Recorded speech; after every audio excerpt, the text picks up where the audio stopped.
I took a common SATA hard drive, took it apart, took out the hard drive platens, all of the extraneous stuff such as the read-write head, and this is what I'm left with. Let's see if it does anything.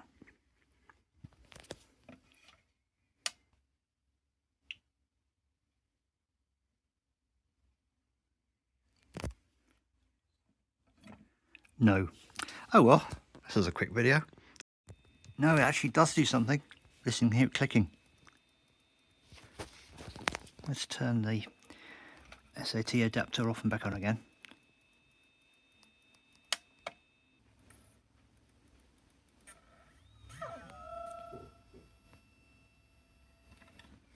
It's trying.